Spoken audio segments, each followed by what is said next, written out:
All right, good afternoon. I know I did this video once, but we're going to redo it because it turned out really weird. And I'm going to keep it actually short this time, like the 5-minute version. So, the book, The 5 Love Languages by Gary Chapman, was written in the 90s, bestseller multiple times, bunch of sequels were written, like for 5 love languages for couples, for singles, tests, whole programs are put out by it. People touted it as being, very popular and the key to success in your relationships, including psychologists and relationship couples therapists jumped all over it. And it's, I guess if you follow the book, the recipe for happiness is there for you. However, of course, since 1995, when the book was written, we could see that the divorce rates haven't been affected at all. And as, couples therapy and counseling has been on a rise, nothing has happened to change the disastrous divorce rates.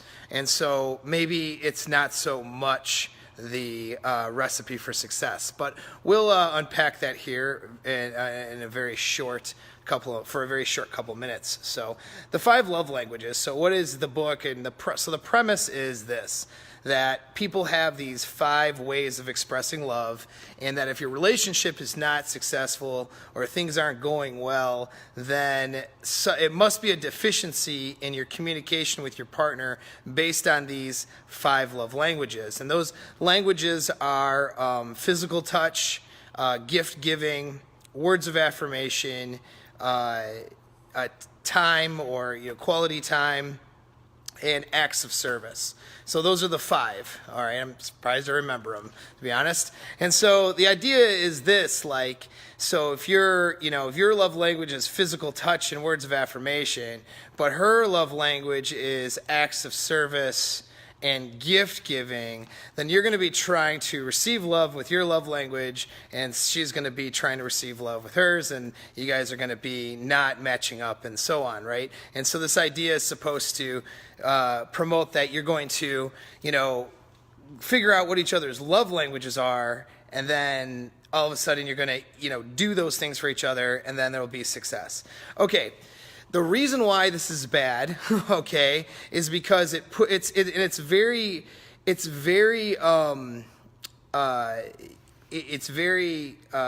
attractive to weak-ass males, okay, and beta males.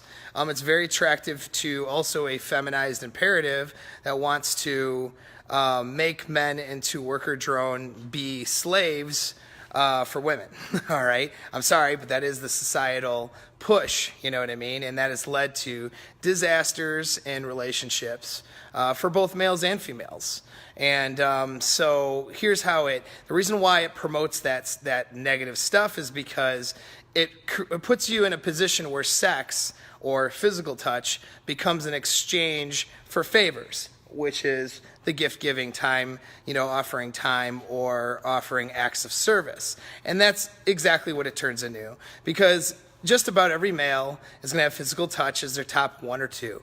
If they don't, it's because either A, there's a problem with their hormone profile, okay, or B, and so their sex drive isn't there, or B, they're trying to be the beta male nice guy. I'm not like everyone else, because so physical touch isn't the only thing I want. I don't just want sex, right? And so that's what that's what gets promoted. But we all know it's bullshit, and we all know guys want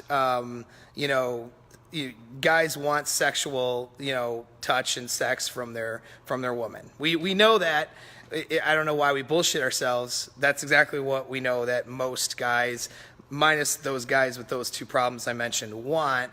And so that's going to be a part of that love language. So it puts it in a position where, and then words of affirmation is usually a second for guys. And the reason why is because the biological drive for guys it involves how a guy will gauge whether a female loves him or not is if she wants him sexually and if she respects and admires him. And that respect and admiration can be shown in different ways, but generally is mostly shown through words. You know what I mean? And what she says about him and how she talks about him. And so for most guys, that's going to be their top thing, all right? And then for females, because most females will settle with not their best sexual option, but with the beta provider, and that's who they choose to marry, is the nice guy to settle down with who provides security, then sex becomes an exchange for them. They're not having sex with them because they're excited about it. They're having sex with them because, you know, he did some chore play, right? He cleaned the house for you, or he cleaned the kitchen, or whatever. And so it puts these guys in a position where they're like, oh, well, her love language is acts of service and time, so I'm going to, you know, I'm going to mow the lawn, and I'm going to clean the house real good, and I'm going to buy her flowers, because, you know, gift giving's up there too, so I'll buy her flowers and a card, and then maybe, guys, maybe she'll have sex with me this weekend. I mean, we haven't had sex in 3 months because, you know, we've been married for 8 years, and the kids and the busyness and all that. But maybe she'll actually let me have her. I'm so lucky to have her. You know what I mean? She's so amazing. She's so much better than me, right? And that's the narrative, and that's the absolute recipe for failure in relationships. Period. Right there, I just described it. And this book promotes that failure with the way that it's categorized and laid out. So if you're the dominant male and you're showing up and you're her best sexual option and you're her apex alpha, you're the guy that she really wants above and beyond any other guy she's ever been with or that's, you know, she could be with, right? Then what happens is sex is a given. Like, she has sex with you because she wants to. She doesn't have sex with you because it's an exchange, and then we use some love language stuff as an excuse for that exchange or a transaction. You know what I mean? So she'll give you, she's crazy about you, she'll do all 5 of those things for you because she wants to.